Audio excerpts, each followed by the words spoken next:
Fala galera, tudo bem? Vocês estão no FonziCast, o canal mais informativo do YouTube. Hoje nós temos a honra de receber o Dr. Vinícius Vasconcelos.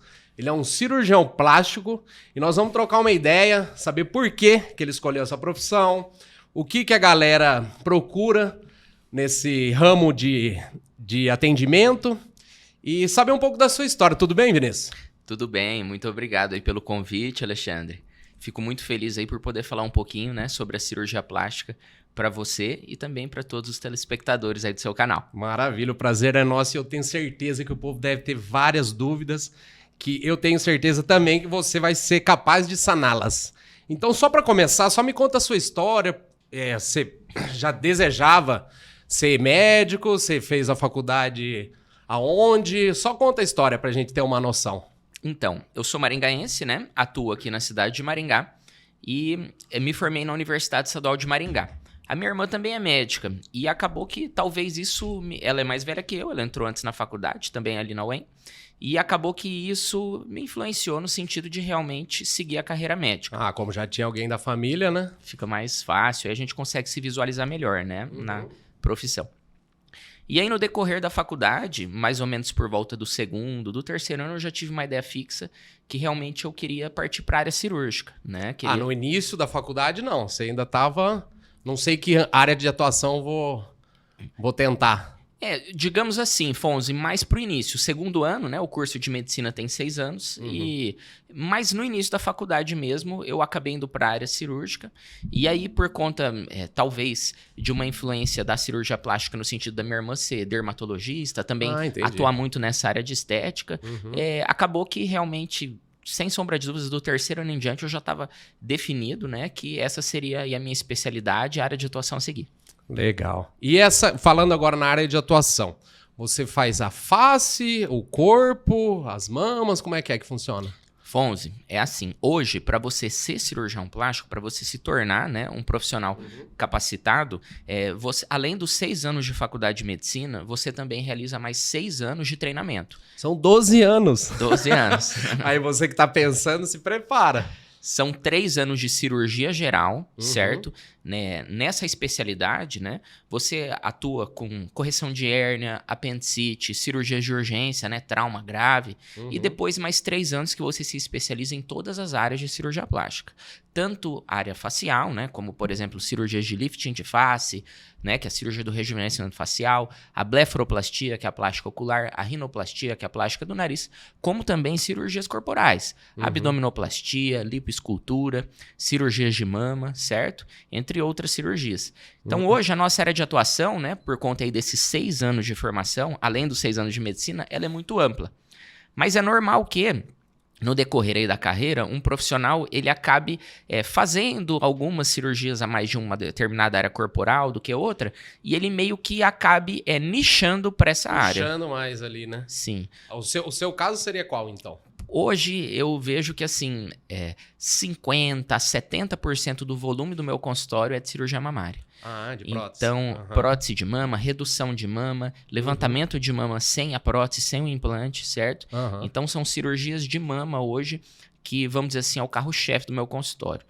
Foi algo muito natural. Realmente, o pessoal foi gostando muito, né, do resultado. E a cirurgia mamária ela é uma cirurgia que tem muita procura. Então, faço também cirurgia de face, blefaroplastia, lifting facial, lipoescultura, abdominoplastia, adoro.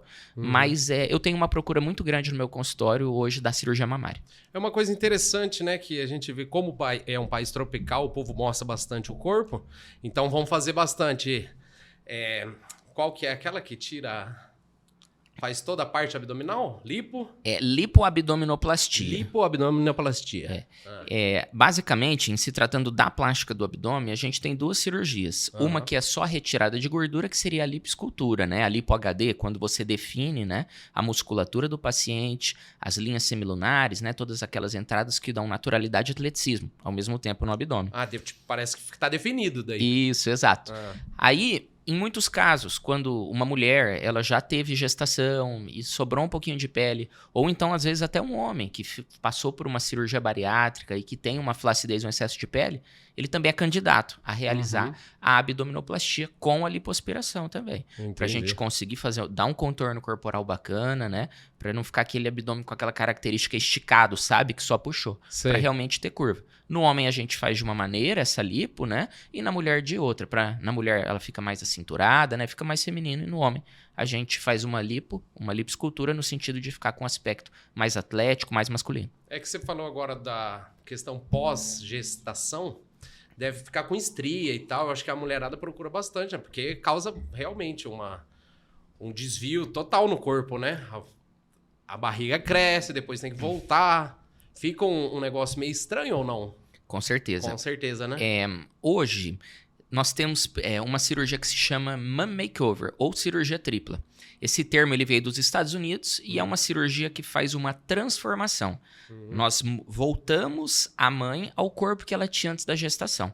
E são 3 procedimentos. A lipoescultura, da região das costas, na região da lateral do abdômen, da lateral do tórax. E a plástica das mamas, né? Via de regra o levantamento das mamas, com ou sem prótese de silicone. E a abdominoplastia. A medicina é uma coisa incrível, né? Voltamos o corpo como era antes da gestação. Vamos dizer assim, a gente, muitas vezes, a paciente já tem 50 anos, a gente não consegue voltar ao que ela tinha 18 anos. Com o tempo não dá pra brigar, né? Mas dá pra... Dá pra melhorar bastante. Né? As pacientes, assim, da cirurgia tripla, né? Elas já têm 2 gestações, às vezes a autoestima baixou um pouco. E o que a gente nota é que realmente depois que a gente faz a cirurgia, né? Essa tripla muda completamente o corpo. Parece que ela entrou numa máquina e... No tempo, um pouco e voltou de novo, assim. Elas ficam super felizes. E deve mexer muito, né, com a autoestima. Porque a pessoa se olha no espelho e não gosta do que tá vendo, deve ser... Eu sei porque às vezes eu me olho também. Você deve falar assim, nossa, tô precisando ter mais cabelo. Até deixar pra galera aí que fica comentando que eu sou pouca telha. Realmente, eu sou, né? Mas entrando nessa questão, homens procuram muito também? Com certeza. Mas a procura deve ser da grande maioria, deve ser feminina, né? Hoje, a cirurgia plástica, ela vem crescendo em todas as áreas, certo? Ela é algo que ela tem aí, cada dia que passa, né, o aumento do número de procedimentos. E homens estão procurando cada vez mais. Quais são as plásticas, né, que via de regra aí a população masculina, ela procura mais? Implante capilar, como você disse. Deve ser o primeiro, né? Lipoescultura e blefaroplastia. O implante capilar, ele briga, né, vamos dizer assim, tanto a lipoescultura, né, como o implante capilar, eles concorrem entre si, dependendo do país, né, e também da região aí, às vezes que o paciente se encontra. Né? Foi interessante você comentar do país, porque eu morei muito tempo na Irlanda. E lá, bicho, eu via que o povo não cuida muito da questão do corpo, inclusive dos dentes. Nego com dente amarelo, dente caído, é uma coisa... Será que é cultural? Você vê que no Brasil, você tem algum dado, alguma coisa assim? Você vê que no Brasil realmente o povo procura mais? Sim, com certeza. Fonzi, a gente mora num país tropical e num país que tem um culto muito forte ao corpo, né? E à beleza. Além do mais, o nosso país é um país litorâneo. E tem o carnaval, né? Sim. É verdade. Por isso que o povo fala, né? A mulher brasileira é tão... Porque se cuida e procura um cirurgião, um profissional. Cirurgião estético, né? Então, é o seguinte. Via de regra, o nosso país, em termos proporcionais, é o país que mais faz cirurgia plástica no mundo. O que mais faz? Em termos de proporção. Em números absolutos, a gente só perde para os Estados Unidos, que é maior, por conta que é um país mais populoso. Só que nós somos o segundo país do mundo que mais faz cirurgias plásticas. E uma coisa bacana para a gente relatar é o seguinte, nos Estados Unidos, muitas vezes, as cirurgias, elas têm um cunho muito reparador, no sentido que é um país que a obesidade, né, ela tem casos aí, números expressivos de pessoas obesas, e aí realmente acaba que depois que a pessoa passa por um procedimento de cirurgia bariátrica, ela faz uma cirurgia de um cunho mais reparador. Para tirar aquele... para tirar o excesso de pele, algo nesse sentido. Enquanto que no nosso país, no Brasil, as cirurgias via de regra, a gente também faz muita cirurgia reparadora aqui, mas elas têm também um cunho muito apelativo no sentido da estética, no sentido de melhorar o corpo. E essa questão que você me disse com relação a, por exemplo, a Irlanda, né? É um país que o pessoal não cuida dos dentes, algo nesse sentido. Não todos, né? Mas você você vê que proporcionalmente com o Brasil a diferença é gritante. Sim. E outra questão que a gente nota, algo muito cultural e diferente, é a seguinte questão. Por exemplo, aqui no nosso país, talvez pelo fato de ser um país litorâneo, carnaval, a gente tem uma procura muito grande no consultório por cirurgias corporais. Mama, abdômen, lipoescultura. Por exemplo, num país europeu, na Turquia, que a gente já tem um componente étnico muito forte, né? Às vezes pessoas com o nariz um pouquinho maior, né? Que marca mais o rosto. A cirurgia plástica mais realizada lá é a rinoplastia, que é a plástica do nariz. Então... Cada um sabe onde o calo aperta, né? Exatamente. Ó, em questão, vou trazer um assunto aqui. Por exemplo, já aconteceu com você da pessoa ir fazer uma cirurgia com um certo profissional, não ficar satisfeito e te procurar e falar, doutor, porque tem muito essa questão da expectativa e a realidade. Às vezes a pessoa acha que vai dar aquela turbinada e tal e não sai de acordo com o que ela imaginou. Sim. Ou até porque pegou um profissional que não é tão qualificado, né? Não sei se aconteceu já com você. Fonzi, isso é de uma certa forma comum, tá? No consultório. E a gente tem que ver se realmente a gente consegue melhorar. Ou chegar naquilo que a pessoa almeja, deseja, que a pessoa tanto almeja, ou se eventualmente é algo que aquele profissional deu o melhor de si, mas às vezes é algo que realmente a gente não consegue chegar. Eu costumo falar uma coisa, por exemplo, eu vou fazer uma cirurgia de lipoaspiração. Eu consigo retirar a gordura, definir mais o músculo da pessoa, só que chega a um certo ponto que eu não consigo dar uma hipertrofia, né? Claro, é só academia, só malhando, né? Mas nesse sentido. Então, realmente, tudo tem um limite. Às vezes, uma mulher de 60 anos, que ela chega no meu consultório, talvez eu consiga voltar a face ou o corpo dela para um aspecto aí de 45, certo? 50, mas talvez eu não consiga. Com certeza eu não consigo entregar o corpo para ela de uma menina de 18, de 20 anos. Não tem como, né? Tudo tem uma questão de biotipo, né? Qualidade de pele.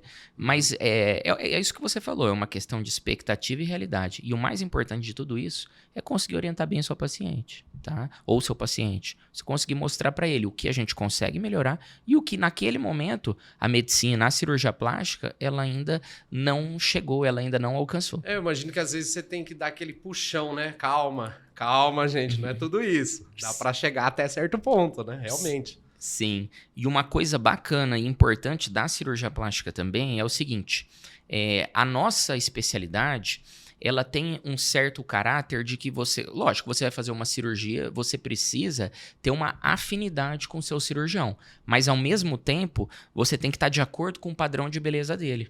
Por quê? Porque muitas vezes um cirurgião, ele pode gostar de um corpo mais acinturado, de um bumbum um pouco mais com uma volumetria maior, uma mama maior, e isso às vezes não é o que aquela paciente ou que aquele paciente está querendo, certo? Então vai muito do padrão de beleza que aquele cirurgião apresenta. Então, além de uma questão de você confiar no trabalho daquele cirurgião, de também você ter uma afinidade, né, na consulta que você fez com ele, dar uma conexão, né, dar um link, você também tem que sempre ver se os resultados que ele apresenta, se aquele padrão de beleza dele está de acordo com o seu. É o que você está buscando, né? Isso, se você está buscando às vezes uma beleza mais natural, alguma coisa aí talvez um pouquinho mais extravagante. Lógico que a gente consegue, né, trabalhar nas duas áreas, mas também tem um pouco de subjetividade, certo? Que varia de pessoa para pessoa, de padrão de beleza para padrão de beleza. Mas teve algum momento, por exemplo, a moça ou a mulher chega e fala assim, eu quero colocar tantos ml na prótese. Teve algum momento que já falou assim, não dá. Não. Vai te causar algum transtorno, algum desconforto? Até porque eu acho que tem a questão da coluna, né, e tal. Sim. Já aconteceu, então. Com certeza. Algo muito importante também que a gente tem que pensar a longo prazo. Exatamente. Isso eu estava imaginando. Às vezes, a paciente ela chega e fala, doutor, eu quero colocar 530 ml. E ela tem um biotipo, uma anatomia que via muito magra, assim, e vai ficar uma coisa totalmente desproporcional. E o povo não tem muito essa noção, né? Sim. E além do mais, o que a gente nota? Às vezes, até fica grande, fica adequado do jeito que ela deseja, do padrão de beleza que ela deseja naquele pós-operatório mais imediato. Só que, eventualmente, por uma questão de gravidade, daqui a 6 meses, 1 ano, por conta daquele peso, pode ser que a prótese caia e que não fique com aspecto jovial. Pelo contrário, fica com uma mama mais caída, né? E aí ela não gosta. Então a gente tem que sempre ponderar, orientar a paciente e, via de regra, se é algo que foge de um limite de normalidade, com certeza a gente corta. A gente fala, não tem como. Tá? Não vai ficar bacana. Não vai ficar bacana. Agora você falou da questão de cair o peito e tal. Só pontua pra mim, tem cirurgia que você aumenta, tem um que você só levanta, como é que funciona? É assim, cirurgia de mama, a mulherada sempre tá querendo mexer. E, geralmente querendo aumentar, mas eu acho que tem gente que só quer levantar também, né? Sim. Porque o tempo, a gravidade é cruel, né? Ela vai caindo, né? Tem paciente que, eventualmente, ela tem uma mama muito grande, pesada, desde a adolescência, né? Ela menstruou, a mama começou a crescer muito e ela quer diminuir a mama. Tem pacientes tem esses casos também, né? Que tem um volume adequado, uma mama natural, só que com o decorrer do tempo, às vezes amamentou e a mama cedeu. E ela quer melhorar essa questão. Doutor, não quero usar prótese, quero realmente só modelar o meu tecido mamário, tirar um pouquinho de pele, subir a areola e ficar com uma mama mais jovial. Mas não quero ter aquela mama tão redonda, sabe? Aquela mama que você bate o olho e tem aspecto de prótese. Você já vê de longe, né? Que teve tratamento estético ali, né? Exato. E algumas pacientes que elas, às vezes, não têm nada e elas desejam ter uma mama com um tamanho grande, outras com um tamanho médio, né? Mas que, via de regra, a gente acaba aumentando com o uso do implante de silicone. E geralmente a pessoa procura para fazer a redução, por quê? Porque tá dando alguma dor na coluna, alguma coisa assim, né? Sim. Duas questões, né? A primeira Fonzi, hoje toda cirurgia plástica, por mais que ela tenha um aspecto estético, eu consigo entender que ela também tem um componente funcional por trás. Por exemplo, nenhuma cirurgia é 100% estética e nenhuma cirurgia é 100% reparadora. Ela tem um componente misto. Por que isso? Uma menina, por exemplo, que você me falou, ela tem uma mama grande, uma mama pesada e, além disso, a mama não tem um aspecto bonito. A areola tá baixa, certo? Ela deita, aquela mama lateraliza, ela quer reduzir, ela quer melhorar. A gente vai diminuir o peso, a gente vai fazer uma redução, só que a mama também vai ficar mais bonita. Então, a gente consegue, ao mesmo tempo, melhorar esse componente estético como a questão funcional. Do mesmo modo, uma paciente que ela teve gestação, ela teve 2, 3 gestações, ela tem ali na região abdominal dela uma pochetinha que elas costumam falar. Estria também, porque tem aquele efeito, né?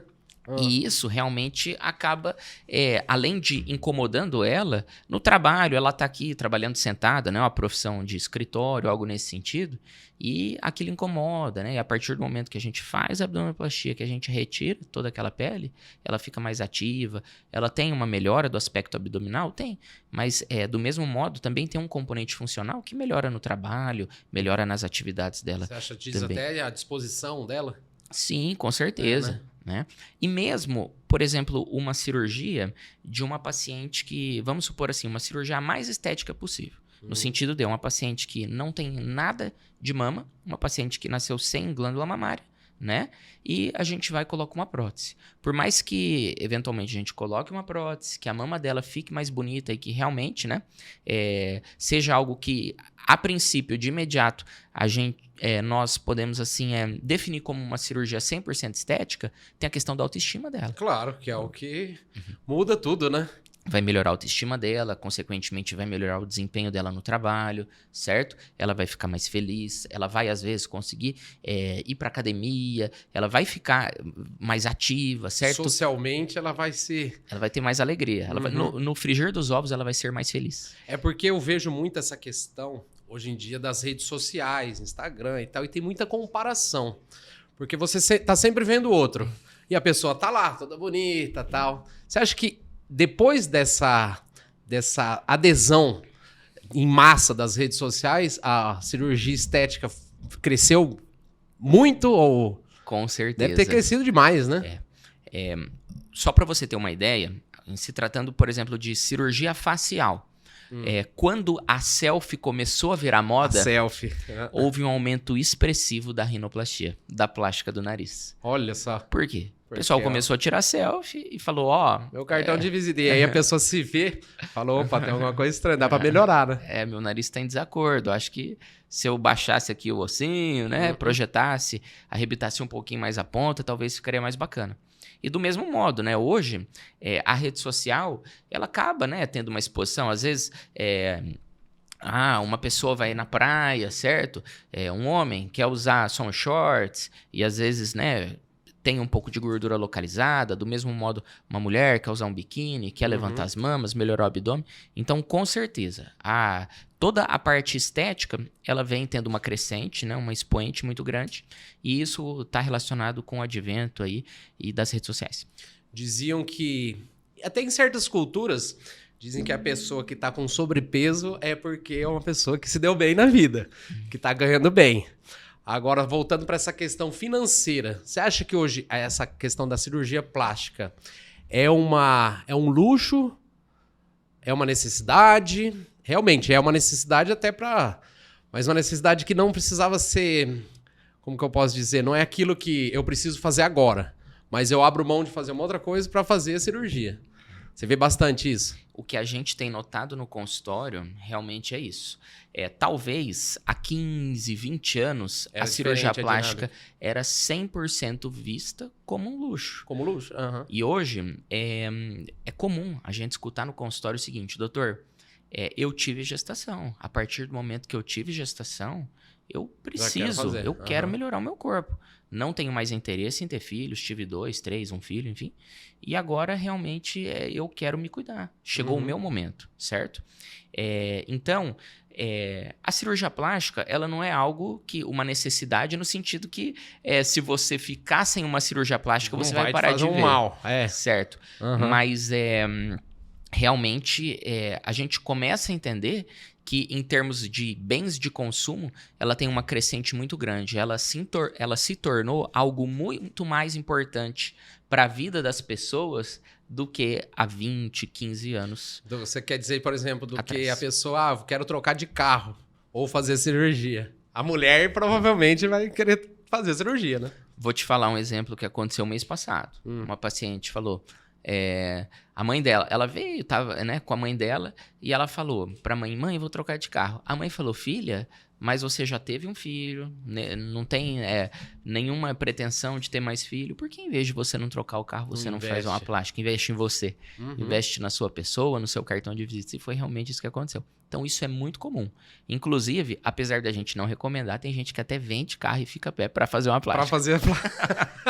Mas só, pegando um gancho nessa história, ela era solteira ou era casada? Solteira. Solteira. Não sei por que eu imaginei isso. Você vê realmente a mulher casada ou que já tem namorado, tá em um relacionamento mais longo e duradouro, não procura tanto ou é mais quando termina e volta pro dito mercado sexual? Fonz, é o seguinte. Primeiro, a mulher casada. A gente tem dois cenários. O primeiro, já aconteceu isso comigo, de operar a paciente e aí, eventualmente, ela logo acabar entrando em divórcio. Tá? Já tá se sentindo melhor, né? Tá com a autoestima elevada. Sim, e aí, realmente, às vezes ela acaba, né? Já tinha algo aí a longo prazo, né? Que tava desentendido, enfim, entrou em divórcio. E o outro caso é melhorar muito a questão do relacionamento, né? Ela ficar mais feliz consigo mesma, o parceiro com ela e tudo mais. E em se tratando de mulheres, né, pacientes solteiras, o que a gente nota, ela se sente mais feliz, ela começa a sair mais, muitas vezes ela acha um namorado, e já aconteceu isso comigo, dela, de uma certa forma, dá a importância, e ela ter, às vezes ela estava 2, 3 anos solteira e fez a plástica, e em questão aí de 3 a 6 meses ela conseguiu um namorado. Você vê como é que a autoestima também é tudo, né? Sim, às vezes até a maneira, né, como ela começa a conversar com as pessoas, né, faz com que ela fique mais atraente. Não falo nem da questão estética, apesar de melhorar. E aí, realmente, isso acaba, né, aumentando a autoestima dela, e é um conjunto. A cirurgia plástica já deixa ela mais feliz, e aí ela consegue ter um parceiro, né? Uma pessoa que vai estar aí junto com ela, e tudo isso vai levando a nossa especialidade para cima. Né? E voltando um pouquinho àquela questão da prótese, você acha que tem uma durabilidade, tem um tempo de vida útil? Porque eu não sei onde que eu vi, não vou poder trazer a fonte, mas eu vi que uma hora o corpo começa a expelir aquele corpo estranho, né? Isso. Como que funciona essa questão? Fonz, é o seguinte, todo corpo, toda prótese, ela é um corpo estranho. Não importa. A gente tá falando aqui de prótese de silicone, prótese de joelho, prótese de quadril, certo? É algo que não faz parte da nossa biologia. Mas isso não faz mal para nós. A questão é, no decorrer do tempo, o organismo, ele cria uma membrana que se chama cápsula. E essa cápsula, ela, no caso do silicone, ela endurece a prótese. Quando há, né, essa reação de endurecimento que se chama encapsulamento ou contratura capsular, a gente precisa trocar. Antes era a cada 10 anos. Hoje não. Hoje, deu 10 anos, a gente faz exames. E o que a gente nota? Tem mulher que fica 15, 20, 25 anos com aquela prótese e, eventualmente, não tem uma contratura. Enquanto que, às vezes, outras pacientes com 10 anos, elas podem, sim, ter uma contratura. Depende da pessoa, então, do biotipo. Isso vai variar conforme a biologia da pessoa e também conforme a marca, né? Um material que seja de qualidade, tá? Porque eu já vi muita gente que faz umas cirurgias de prótese que... Como é que é o nome? Eles colocam um enxerto, alguma coisa assim, que não tem nada a ver com a prótese. Já viu? Um enxerto de gordura, talvez. Que é mais barato e tal, mais acessível. É assim, isso... Eu não sei, eu sou meio leigo. Sim. Muitas pessoas, elas injetam silicone líquido. Silicone líquido. Porque a prótese, ela não extravasa. Mesmo se eventualmente a prótese furar, você aperta a prótese, o líquido é coesivo. O líquido não extravasa, então não tem problema. Agora, o silicone líquido... ele fica de um certo tempo na região mamária e depois ele começa a migrar. Via de regra ele desce, né? Por conta da gravidade. Nossa. Tem paciente que às vezes fica com o pé demasiado, inchando é um problema. E hoje aí, né, com a segurança dos implantes mamários, não é algo assim que, via de regra, a gente orienta, né? É algo assim que, graças a Deus, vem diminuindo, né? O número de casos, mas ainda existe. E com relação a, por exemplo, pré-requisitos, você leva em consideração a idade, o peso, a saúde? O que a pessoa tem que passar por um... Um crivo. Um crivo, Exatamente. E você falou tudo, tá? Por exemplo, saúde. Às vezes a pessoa ela tem 30 anos, mas ela tem alguma doença, uma doença cardíaca, algo nesse sentido, que a princípio ela não pode operar. A primeira coisa que me vem com operação é coração. Isso. Eu já falo, tem que checar o coração, né? Porque... Todo procedimento, toda cirurgia que a gente realiza, o paciente antes precisa passar num cardiologista e fazer um risco cardiológico. Mas além de doenças cardíacas, né, que é o que você falou, o que mais vem à mente, a gente também tem que avaliar doenças hematológicas, certo? Que são doenças sanguíneas, algumas doenças crônicas, certo? Então tudo isso leva em conta em se tratando do procedimento indicado. Outra questão importante, o peso, certo? Um peso muito alto aumenta o risco de embolia, certo? E além do mais, um tempo cirúrgico elevado aumenta.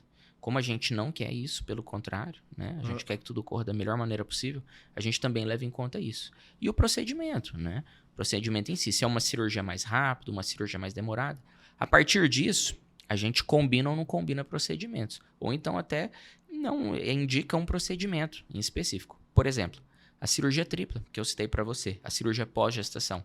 Como que é que você chamou em off? O X-Tudo? É esse ou não? É uma makeover. Uma makeover. Tá? Essa cirurgia acaba aí que realmente ela é uma lipoescultura, uma mama, uma cirurgia de mama e uma abdominoplastia. Numa mulher de 35, 40 anos, ela é plausível. Mas será que talvez numa senhora de 70 anos, 60 anos, isso é executável? Muitas vezes, não é que ela não possa fazer, mas a gente divide os procedimentos. Mas em vez agora... de fazer em uma parte, faz em 3. Entendi, mas agora você comentou sobre a questão do peso, da saúde, então você trabalha com uma equipe. Tem toda uma equipe, tem o quê? Um nutricionista, você? Como que é que funciona? Fonzi, hoje, para a gente conseguir o melhor resultado, a gente precisa trabalhar numa equipe multidisciplinar. Tá? Da parte médica, por exemplo, a gente trabalha com, via de regra, 2 cirurgiões plásticos, quando é um procedimento mais longo, né? Então, além da minha pessoa como cirurgião principal, eu tenho um auxiliar, um médico cirurgião plástico, que tem a mesma trajetória e os mesmos 12 anos de formação minha, que me ajuda no sentido de me auxiliar. Se eu passar mal na cirurgia, é uma pessoa Tem que... alguém ali pra pegar o bastão. Se tratando da parte médica, o paciente também passa por uma equipe de anestesia, por uma equipe de cardiologia. E se eventualmente ela tem algum outro problema, alguma doença, ela passa em outro especialista específico. Só que esses 3 especialistas, cardiologista, anestesiologista e o médico cirurgião plástico, é obrigatório ela passar. Do mesmo modo, a gente tem também um nutricionista que trabalha conosco no sentido de a paciente se encontrar no peso ideal para conseguir realizar o procedimento. Doutor, quero fazer a cirurgia em dezembro, mas a gente se encontra aqui 2, 3 meses antes da cirurgia e ainda não estou no peso adequado. Ela passa num nutricionista, num endocrinologista.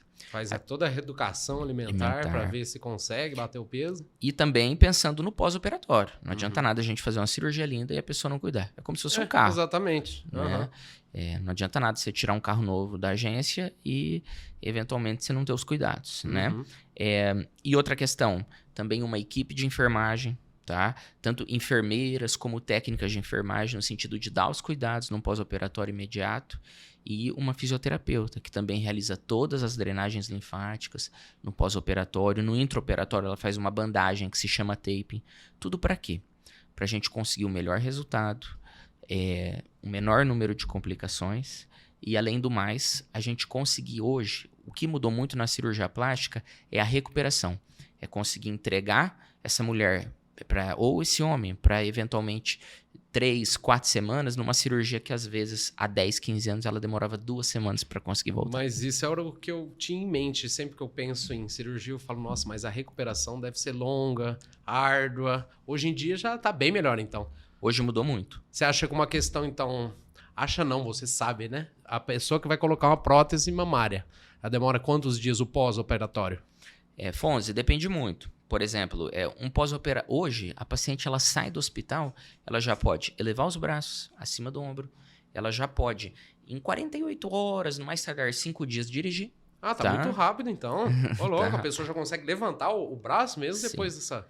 Inclusive, nós orientamos, a minha fisioterapeuta, ela orienta a paciente a realizar esse exercício no sentido de o músculo não ter como se fosse uma contratura, uma cãibra, certo? Para a paciente sentir menos dor.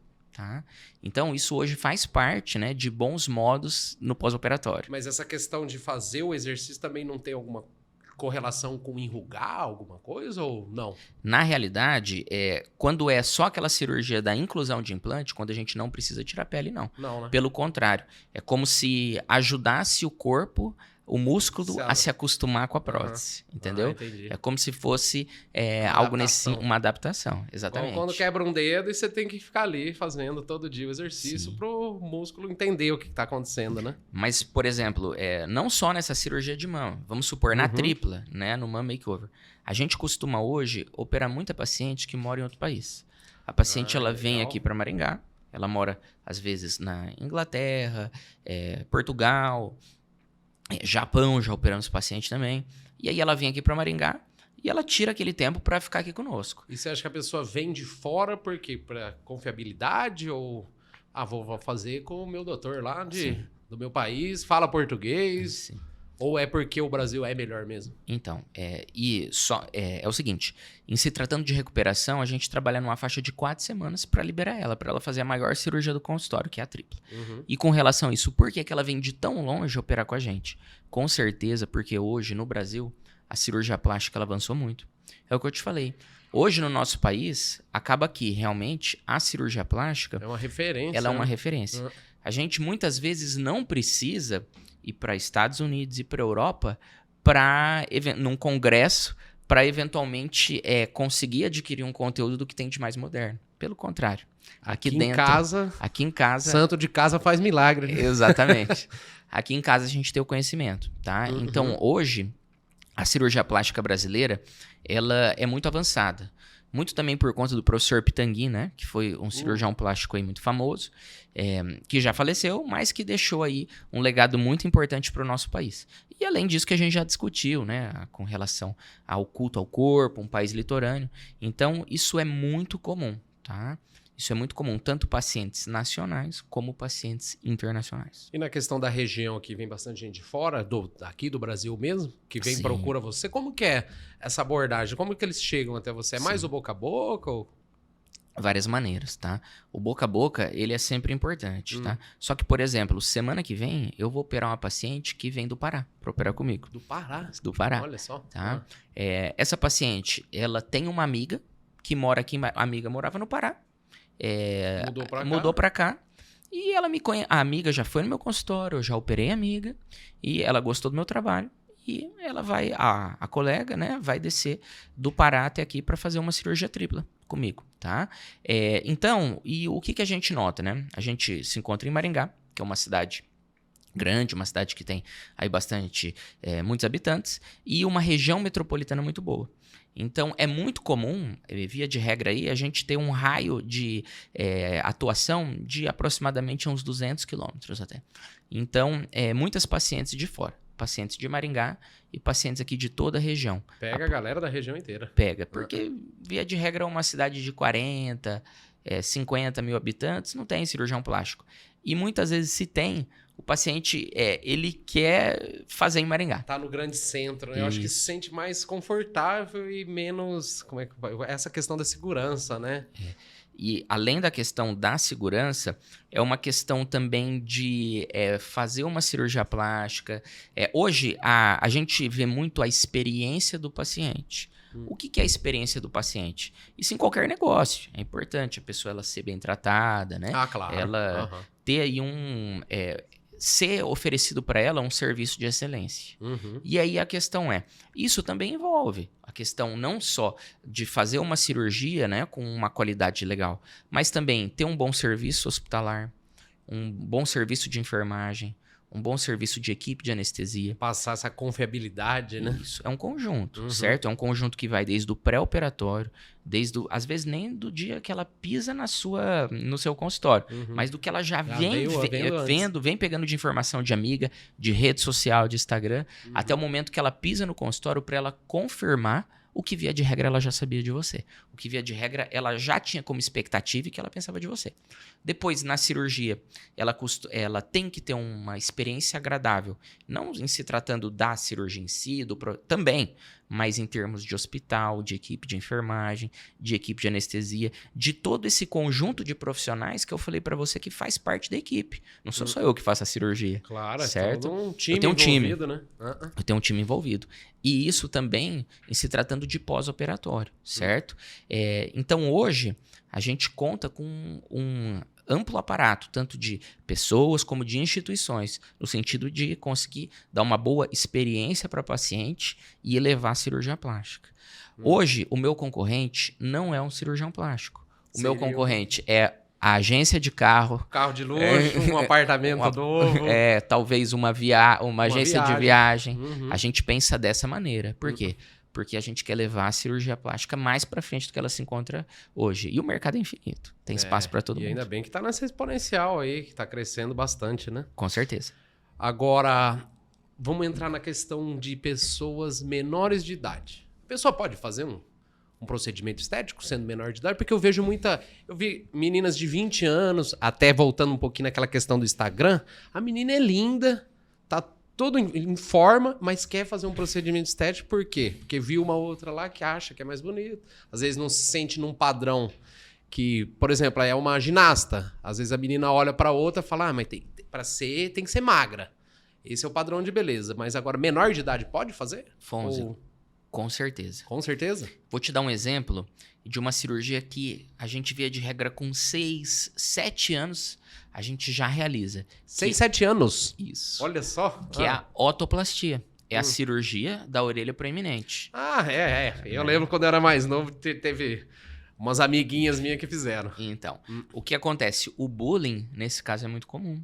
E a gente não precisa esperar. Via de regra, essa criança, né, que se encontra na unidade escolar e que, eventualmente, o pesal começa a falar... Tem que passar por tudo isso, né? Chamar de Dumbo, né? Eu era chamado. Ixi, e a minha não é tão grande. Sim. Mas eu não ligava. Não é que na nossa época o bullying não era tão forte, não era né? tão efetivo, né? Sim. Você lidava melhor, mas hoje em dia, realmente. Até porque Né? Eu acho que na nossa época o bullying era mais centralizado, era só na escola, no inglês, na natação, ali, alguma coisa. Hoje é online, né, bicho? Sim. E hoje, talvez, pelo fato do colégio, né, ele ser integral também, as crianças, elas têm um contato maior. E aí, o que acontece? Via de regra, com 7, 8 anos, é uma idade que a orelha, ela já tem um crescimento adequado, ela já se formou, e a gente pode operar, certo? E não é invasivo, não é tão complicado, né? Super tranquilo, Como cirurgia... que faz? Você só... via de regra, a gente trata 2 componentes na orelha. A gente tira um pouco da concha, que é o que deixa ela mais proeminente. O abano. O abano, isso, mais projetada. E a gente refaz a antihélice. Essa porção aqui, superior, da orelha, que via de regra ela se encontra mais apagada e mal definida. Então, é uma cirurgia que a gente realiza. Via de regra, o paciente fica com um curativinho. Com 2 dias eu tiro esse curativo. Depois, 15 dias, uso uma faixa 24 horas do dia. Depois, só uso essa faixa para dormir. Pontos internos, a gente só tira um lacinho aqui atrás. E a criança, ela acaba nem tendo estigma. Quando a gente opera na idade correta. Direito depois, né? Não dá nem tempo do pessoal começar a querer fazer o bullying. Com 7 anos, 8 anos, via de regra, quando o bullying começa a querer aparecer, a gente já vai lá e resolve. Opa, corta. Sim. Do mesmo modo, muitas vezes uma menina, ela menstruou aí na faixa de 12 anos e ela já se encontra com 16, 17, 18 anos e a gente vê que a mama dela tá formada. E a mama dela é grande, é pesada, não tem mais o que crescer. E ela quer melhorar, ela quer reduzir a mama dela. Então, ela quer reduzir, realmente. E essa questão, eu fico pensando na questão da coluna, bicho. Que deve ser um peso, né? Sim. Nós somos homens, nós não sabemos, né? Mas deve ser uma coisa desagradável, né? E o duro é que é o dia inteiro, né? Às vezes a gente só fica atinado, por exemplo, por uma atividade física, né?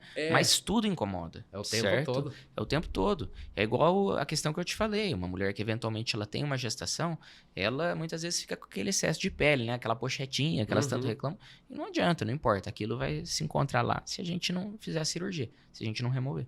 Entendi. E é a questão de $1 milhão. Até onde que a beleza vale a pena? Porque realmente, você tocou num assunto que eu achei de suma importância, a questão da pessoa às vezes estar acima do peso, tem algum problema cardiorrespiratório, algum problema no coração, mas ela quer fazer a cirurgia. Sim. Mesmo correndo risco. Fonzi, às vezes acontece isso, tá? E a gente tem que ter um discernimento, certo?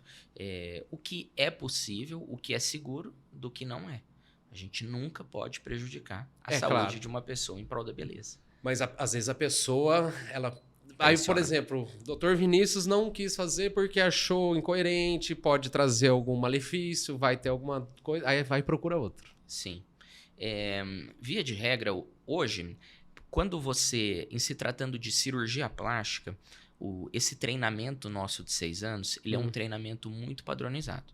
Então, muitas vezes, eu passei num cirurgião, o cirurgião disse que vai fazer uma técnica, outro cirurgião disse que vai fazer outra técnica, um cirurgião trabalha com uma prótese de 280, o outro, às vezes, 320, 330, mas, via de regra, a gente mantém uma certa padronização. Tem isso que eu te falei, do padrão de beleza. Algum cirurgião, às vezes, gosta, né, de um corpo de uma certa forma, outro gosta de uma certa forma, mas, via de regra, pelo fato de nós termos um treinamento muito longo, né, além de ser médico, né, 6 anos de medicina, de mais 6 anos... 12 anos, bicho. Uma longa estrada. Além de... esse treinamento longo, ele acaba, né, nos padronizando.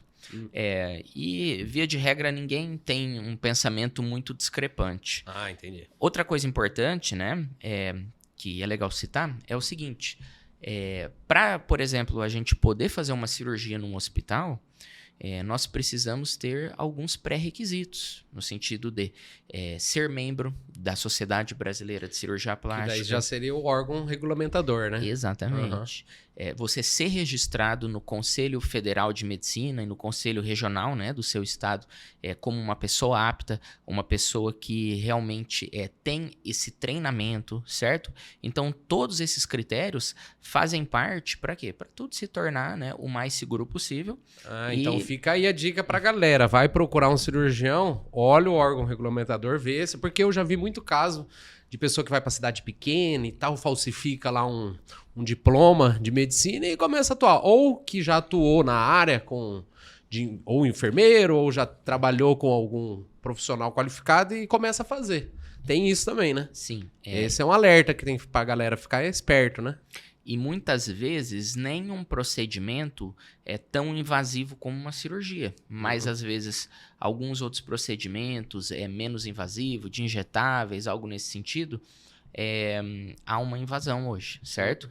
E o que a gente nota é que, por conta de algumas sequelas que vem aparecendo, muitas vezes não se tem a capacitação suficiente para poder realizar algum procedimento. Nossa, imagina, você ficar com uma sequela de uma cirurgia, ainda mais algo que você não precisaria fazer, deve ser triste, né? Por isso tem que procurar o melhor profissional qualificado, né?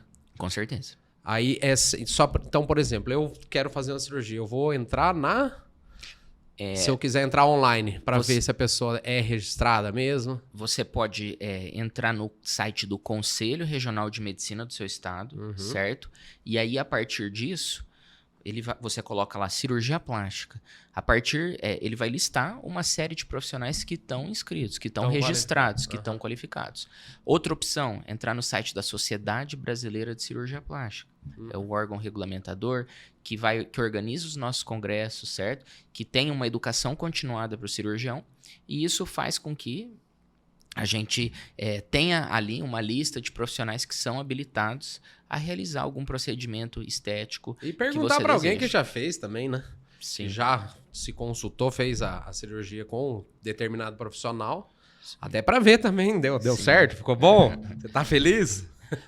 Fonzi, outra coisa importante cirurgia plástica, muitas vezes, quando a gente fala isso, e o maior número de pacientes, número de pessoas que nos procuram é com relação à cirurgia estética, certo? Para melhorar a beleza. Para melhorar a beleza, para ficar mais bonito. Mas a nossa área de atuação, ela não se restringe a isso. Tá?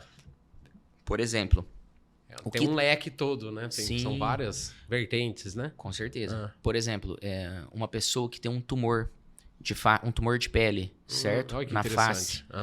A gente retira esse tumor com margens oncológicas, faz uma reconstrução. Do mesmo modo, um paciente vítima de trauma, que tem uma ferida na coxa, que muitas vezes tem uma exposição óssea na perna. Nós fazemos cirurgias reconstrutivas, cirurgias reparadoras, no sentido de voltar à função daquele membro.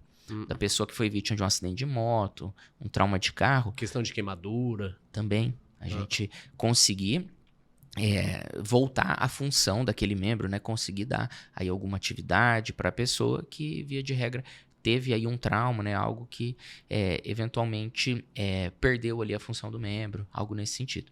Então, uma paciente que foi submetida a uma mastectomia, a uma cirurgia de retirada de mama por conta de um câncer de mama. A gente também faz cirurgias reconstrutivas, certo? Nesse sentido. Olha só que interessante. Aí você falou de acidente de moto, que veio um rapaz aqui, ele é bombeiro. Ele falou, bicho, moto é complicado. Aí imagina, a pessoa bate a perna, mas reconstrutiva sim. Até porque eu tenho um irmão que o braço dele, por isso que eu perguntei da questão de enrugar. Ele quebrou o braço e agora ele não estica. Ele só faz assim.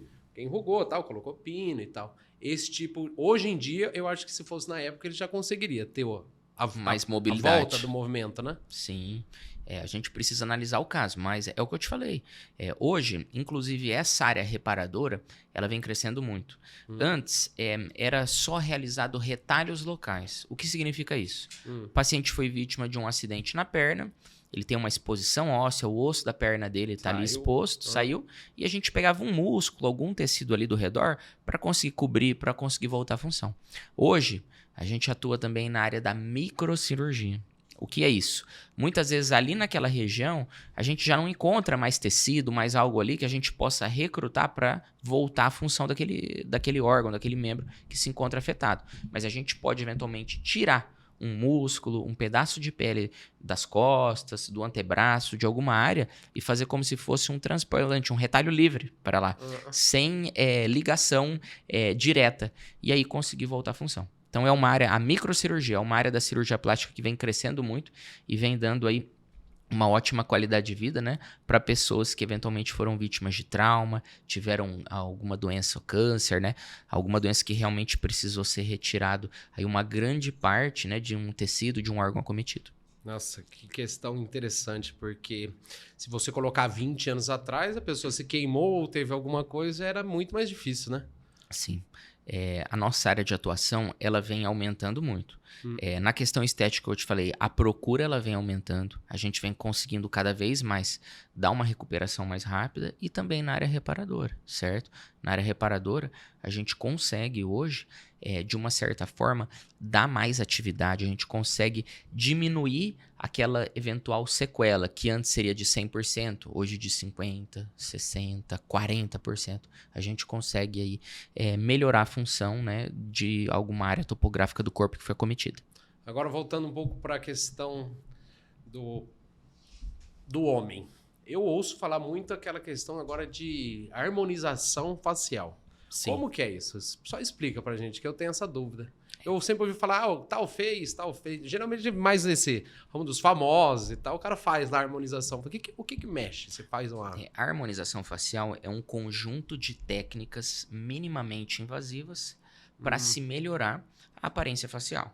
O que isso envolve? Envolve o uso da toxina botulínica, envolve o uso de preenchimentos com ácido hialurônico, envolve o uso de fios para fazer uma tração na face e também envolve o uso de substâncias como para retração da pele, como bioestimuladores de colágeno, certo? Então, a harmonização facial, ela envolve uma série de procedimentos minimamente invasivos que, via de regra, não necessita de centro cirúrgico para a gente conseguir melhorar áreas em específicas da face. Às vezes, diminuir as rugas aqui na região frontal. A expressão assim, né? Isso, na expressão da testa ou pé de galinha, tá? Volumizar a região maxilar aqui, às vezes o lábio, né? Para a pessoa ficar com um rosto mais quadrado, harmônico, né? mais harmônico, certo? E aí varia, né? A gente pode preencher, por exemplo, a região mentual aqui do queixo, região mandibular, lábio, bigode chinês, olheiras. Tudo isso vai depender do que realmente o paciente precisa, do que a pessoa precisa. Agora, hoje, Fonse, a gente tem que entender que harmonização facial é diferente de padronização facial, tá? Porque é muito comum, principalmente às vezes na parte aí das mulheres, a gente bater o olho e a paciente, a mulher, ela tem aquele rosto estigmatizado. A gente bate o olho nela, a gente fala, essa pessoa fez harmonização, fez preenchimento. Eu já vi várias, inclusive, não vou citar o nome, né? Mas é uma conhecida minha, que fazia anos que eu não vi. A hora que eu vi, doutor, eu já olhei e falei, já tem caroço nesse angu aí, hein? Algo foi feito. Mas o dela eu acho que ficou meio, como eu posso dizer, o beiço muito grande, uma coisa bem... Não é natural, né? Isso que eu ia te falar. Hoje a beleza, ela tem que ser tratada com naturalidade. Eu costumo falar, em se tratando de cirurgia facial, que o legal é a pessoa fazer o procedimento, tanto questão de cirurgia como de harmonização, e alguém bater o olho e falar, por exemplo, nossa, você tá diferente, tem alguma coisa que mudou em você, mas não ser aquilo... identificar o que é. Isso, exatamente. Nossa, mas você operou seu rosto? Mas você fez o uso de preenchimento? Fez o uso de toxina botulínica? Não, isso não é legal. O legal é a pessoa ver que você tá diferente, certo? E isso realmente é o que eu busco, pelo menos nas minhas cirurgias. Eu acho até a pessoa, quando ela melhora esteticamente, ela fica até mais radiante e tal, né? Mas agora voltando para uma questão... Indo para uma questão do Botox, que eu sempre ouço falar de... Você percebeu que eu sou meio leigo, né? Com essa questão, mas o Botox, ele é preventivo? Ele é só... Você injeta? Como é que funciona? Nós, via de regra, atuamos em duas vertentes. O ideal é realmente ser preventivo. Preventivo. Antes da ruga aparecer, da ruga aqui na região frontal, né, na testa, ela aparecer, a gente já aplica toxina botulínica, certo? Porque a partir do momento que a pessoa ela tem uma expressão e que eventualmente a região ela fica mais marcada, muitas vezes a gente não consegue solucionar por completo essa ruga, certo? Então já vamos vender seu peixe aqui, ó. Se a mulherada aí que tá querendo, não deixa chegar, então. Mas você acha que o quê? Uma idade ideal seria uns 20, 25? Depende muito de cada pessoa. Depende da pessoa, tem né? pessoa que às vezes ela tem a expressão mais marcada. Nesses casos, às vezes, com 20, 25 anos, eu já tenho aqui uma ruga na testa. Às vezes a profissão também. Pessoa que trabalha muito lento, né? Sol, cirurgião, que fica ali, ó, concentrado o tempo todo olhando. Então, o Botox, ele é extremamente necessário. Às vezes, uma pessoa que tem um trabalho mais tranquilo, né? Ou que não força tanto aqui a região ocular, a região da visão, E a própria expressão, que é menos marcada, a gente pode postergar um pouquinho mais, se tratando de uma faixa aí de 30, 35 anos. Isso vai de avaliação. Mas o ideal, como eu te falei, é fazer um tratamento preventivo. No sentido que muitas vezes, quando a ruga já está formada, a gente só consegue amenizar. Mas não consegue... Não vai sumir, né? Retirá-la por completo, sumir, como você disse. Entendi, maravilha, doutor. Viu? Tem mais algum ponto que você queira pontuar, que você acha interessante, que a galera deve ter curiosidade? Primeiramente, eu queria agradecer. É nosso prazer recebê-lo aqui. Viu? Da Faculdade de Medicina. Ah, é verdade. Você é professor também, né? Isso. A gente tava conversando aqui, né? Eu até demorei um pouquinho para chegar aqui na entrevista, que eu tava lá na faculdade Tava dando aula. Né? Qual que é a área de atuação? Como é que funciona? Então, hoje, a cirurgia plástica, ela é uma área, de uma certa forma, um pouco diferente na medicina, tá? Tem um conteúdo reparador, certo? Uhum. Além de um conteúdo estético, só que talvez, em se tratando da formação de um médico generalista, não seja algo tão importante como uma disciplina de cardiologia, como uma disciplina de endocrinologia, certo?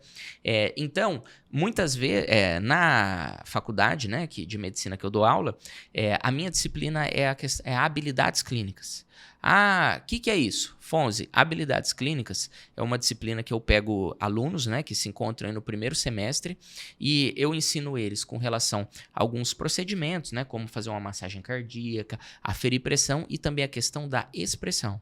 Hoje, em qualquer profissão, o profissional ele precisa ser comunicativo. E o médico não é diferente disso. Não só da minha área, mas, por exemplo, um cardiologista, um endocrinologista, um clínico geral, ele precisa deixar aquele paciente, aquela pessoa que vem procurar ele por conta das angústias dele, de uma certa forma confortável. E a minha disciplina é nesse sentido. A minha disciplina, né, de habilidades clínicas, ela tem o objetivo de ensinar alguns procedimentos, né, aí do início da caminhada, né, para os alunos, e também conseguir dialogar com o paciente, conseguir deixar aquele ambiente, aquela consulta, né, de uma maneira mais agradável. Passar confiabilidade também. Né? Sim, sim. E você leciona mais para que ano? Qual que é a parte? No primeiro, a minha disciplina é o primeiro ano. Isso é bem bacana. Realmente eu pego eles de uma certa forma... Já cru ali? E já vai modelando. Já vou modelando conforme o que eu acho, né? Tenho outros profissionais de outras especialidades, né, que trabalham comigo. Isso é muito bacana, porque eles conseguem ter a experiência da minha visão, da minha especialidade, a experiência, né, do outro profissional da outra especialidade, e o conhecimento ele é adquirido dessa forma. Você vai pegando algumas partes, né, que você se identifica e que você acha legal de uma pessoa, de um profissional, de outro profissional, e a partir disso você vai moldar, você vai fazer o seu jeito de agir. A minha disciplina ela é diferente, não é uma disciplina, o próprio nome dela já diz, habilidades clínicas, que envolve um certo grau de atitude. Tem uma teoria? Tem, não é algo 100% vago, 100% amplo. Mas não é tanto quanto as outras. Né? Então mais focada ali em algo assim, 100% teórico, 100% técnico. E acho que isso é importante. Então, em se tratando aí de um profissional, médico, que é uma pessoa que tem que lidar muito com pessoas, certo? O tempo todo, né? A gente precisa, né, passar um pouco aí da nossa experiência, né, de comunicação, algo nesse sentido. E você tá vendo bastante que a galera tá saindo, se formando e tá indo para a área da cirurgia plástica? Tá crescendo? Sim, a área da estética como um modo geral. É muito comum. Inclusive, Fonzi, já no primeiro ano, às vezes... A pessoa já chega... É muito comum alguns alunos falarem, professor, eu quero ir numa cirurgia sua, eu quero assistir uma cirurgia sua, tenho você como inspiração, algo nesse sentido. Por quê? Porque é algo que, às vezes, é igual... Hoje eu estava dando aula lá, uma menina, a minha mãe fez uma cirurgia plástica com tal doutora. Então, é algo que, como vem se popularizando... Isso que eu ia falar. Não é aquele bicho de 7 cabeças. Inclusive, hoje em dia, quem não conhece alguém que fez algum procedimento estético, né? Desde uma cirurgia maior como uma cirurgia menor. E hoje... Talvez aquela questão de há 15, 20 anos, a cirurgia plástica ela era menos acessível. A questão financeira mudou bastante, né? Sim. Hoje, por exemplo, em termos de hospital, anestesia, prótese, a gente tem, né, diversas formas de parcelamento. E é o que eu falei. Hoje, muitas vezes, a pessoa ela tem esse pensamento. vou deixar de viajar, vou deixar de talvez trocar meu carro para fazer uma plástica. Pra melhorar. E aí eu te faço uma pergunta, Fonzi. Hoje talvez não seja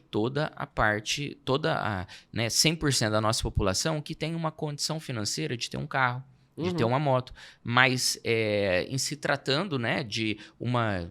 Eu não sei esse número específico, mas talvez o quê? 60%, 70% da nossa população consegue ter esse bem de consumo. E esse bem de consumo hoje é comparado com uma cirurgia plástica. Ainda mais a questão do parcelamento, né? Sim. Aí a acessibilidade fica muito maior, né? Tem paciente que faz consórcio, né? Hoje... tem consórcio para cirurgia plástica? Olha que Tem interessante. consórcio de serviços, tá? Inclusive é bem comum, tá? Tem paciente que que paga consórcio. E aí realmente o que a gente está vendo é que acaba sendo um sonho. Tá? Então, hoje, a cirurgia plástica ela é vista como um sonho pelas pacientes. E a gente tem que entregar um serviço e a gente tem que tratar isso de uma maneira para conseguir chegar nessa expectativa da paciente. A gente não vai vender e a gente não vai entregar o que é impossível. A gente tem que mostrar para ela expectativa e realidade. Só que aquela experiência tem que ser o mais agradável possível para ela, para, de uma certa forma, ela falar para nós assim, tal doutor conseguiu realizar o meu sonho. Foi bom, estou satisfeito e... Vou indicar para outras amigas. Talvez, quem sabe, eu volte para fazer outro procedimento daqui a um tempo, certo? Então, esse é o nosso objetivo. E a partir disso a gente vai levando a cirurgia plástica para frente, né? A cirurgia plástica, a medicina, né? A nossa profissão, que antes de ser cirurgião plástico a gente é médico. Então a cirurgia plástica, a medicina sempre para frente. Tá? Mas então eu acho que eu vou dar uma procurada nesse consórcio aí para ver se eu faço esse implante de cabelo aqui. Porque não é uma coisa que daqui 2, 3 anos tem que esperar o quê? Que sair o sorteio? Para mim seria bom, né? Tem algum outro ponto que você queira pontuar aí, doutor? Você queira falar? Fonzi. Você acha interessante? Porque às vezes a pessoa fica receosa de fazer cirurgia. Hoje em dia não tem mais essa questão, não é perigoso. Ou não, tudo tem risco, né? Risco até atravessar a rua, então. Mas graças a Deus, né, minimizou muito. Bastante, né? Tá? Minimizou muito. E questão de hospital, né? A gente sempre trabalha em hospitais que tem UTI, apesar de, graças a Deus, eu nunca ter precisado. E tudo isso faz parte aí de um aparato, é o que eu falei. Hoje não é o médico só que faz a cirurgia, né? Equipe, hoje né? Tem uma equipe. A gente tem, em média, aí, por baixo de 15 a 20 profissionais envolvidos para uma pessoa, para conseguir dar o tratamento de uma pessoa. Então, isso acaba melhorando a recuperação, gerando mais credibilidade, né? E conseguindo dar melhor experiência. E teve algum caso, assim, que aconteceu alguma coisa, não que eu posso dizer, não fatal, mas que deu algum problema? A questão, Afonso, é o seguinte, eventualmente, um pontinho abrir, alguma coisa nesse sentido. Coisas que realmente não tem muito para onde correr, né? Não, acontece, né? Isso faz parte, só não tem quem não opera. Mas perto do que anteriormente acontecia, hoje realmente a gente tem uma segurança muito maior. A gente pode aí deixar... hoje dificilmente acaba se realizando cirurgia em consultório, né? Então, por mais simples às vezes que seja o procedimento, como uma plástica de pálpebra, eu sempre levo para o hospital, certo? Sempre faço no hospital. E isso não é só da maneira que eu penso, todos os colegas, né? Então, acaba aí que realmente tudo fica mais tranquilo, mais acessível, como a gente conversou, né? E acaba cada vez mais difundindo a cirurgia plástica nesse sentido. É isso aí, então, viu, galera? Não precisa ter medo. Dá para fazer consórcio. E eu acho que é isso mesmo, então, doutor. Eu quero agradecer a sua presença. Eu vou pedir para vocês deixarem o joia, comentarem. Se tiver alguma pergunta, o doutor vai deixar o Instagram também? Sim, se quiser passar, certeza. A gente deixa o link na descrição também. Qual que é o seu Instagram? Dr.Vinicius Vasconcelos. Vasconcelos com 2 L's. Maravilha. Tá. Eu vou deixar meu link na descrição também. E, gente, se precisar, faz algum comentário. Qualquer coisa, se tiver muito engajamento, muita pergunta, qualquer coisa a gente liga pro doutor e faz outra entrevista novamente para sanar alguma eventual dúvida. E, novamente, agradecer você pela participação. Deixa o joinha, se inscreve no canal. Fonzi, muito obrigado. Eu que agradeço. Cirurgia plástica que a gente faz todo dia é o que a gente ama. Então, sempre é muito bom você poder, né, me dar o seu espaço para eu conseguir difundir, para eu conseguir tirar um pouco os mitos aí, né, que eventualmente esse assunto pode estar carregado. Então, estou à disposição, como você próprio disse. E tamo junto. Muito obrigado. Maravilha. Valeu, gente. Abraço. Até mais. Tchau, até mais.